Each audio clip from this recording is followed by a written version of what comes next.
todo fim de semana.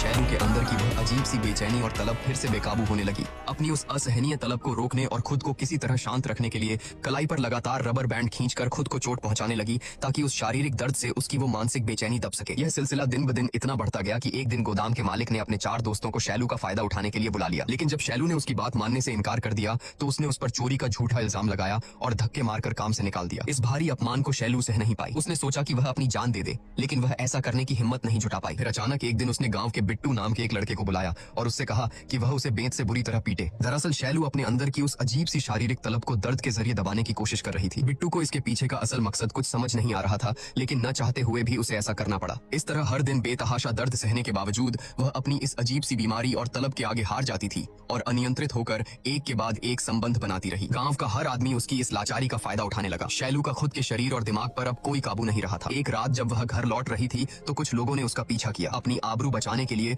उसने किसी तरह जंगल के बीच बने एक सुनसान घर में छुपकर अपनी जान बचाई। लेकिन इस तरह की बातें बहुत दिनों तक छुपी नहीं रह सकी। आखिरकार यह खबर गांव के जमींदार प्रकाश के कानों तक पहुंच ही गई। वह हमेशा से इन सब चीजों के सख्त खिलाफ था, इसलिए उसने तुरंत आदेश दिया कि शैलू को पकड़कर उसके सामने लाया जाए। उस दिन शैलू अपनी मां की साड़ी पहनकर शायद कहीं जाने की तैयारी कर रही थी, लेकिन उसे वह मौका ही नहीं मिला। उसे बालों से पकड़कर घसीटते हुए जमींदार की हवेली तक लाया गया। गांव के कई मर्दों के साथ संबंध बनाने के जुर्म में प्रकाश ने बिना कोई रहम दिखाए उसे गांव से बाहर निकाल फेंकने का फरमान सुना दिया। बीच सड़क पर शैलू को बालों से खींचते हुए जानवरों की तरह गांव से बाहर निकाला जाने लगा। जिसके हाथ में जो आया, पत्थर, लाठी, डंडे सबने उस पर बरसाए। उन्होंने मार मार कर शैलू का शरीर और उसकी रूह दोनों को छलनी कर दिया। वह सबके सामने हाथ जोड़कर फूट फूट कर गिड़गिड़ाती रही, दया की भीख मांगती रही। लेकिन उस पत्थर दिल भीड़ में किसी ने उस बेबस लड़की पर जरा सी भी सहानुभूति नहीं दिखाई। इस दिल दहला देने वाली घटना के कुछ ही घंटों बाद गांव में खबर फैली कि शैलू ने केले के बागान वाले उसी कुएं में छलांग लगाकर अपनी जान दे दी है। सभी लोग घटनास्थल पर पहुंचे और उसकी लाश को कुएं से बाहर निकाला गया। लेकिन नफरत इस कदर थी कि कोई भी उसकी अर्थी को श्मशान ले जाने के लिए आगे नहीं आया। इसी दर्दनाक सच के साथ कहानी फ्लैशबैक से निकलकर वापस वर्तमान समय में लौट आती है। पुलिस की गिरफ्त में पकड़े गए रमन से जब पूछताछ की गई तो यह बात साफ हो गई कि गांव में हो रही हत्याएं उसने नहीं की हैं। असल में वह गुर्जा की बहन से प्यार करता था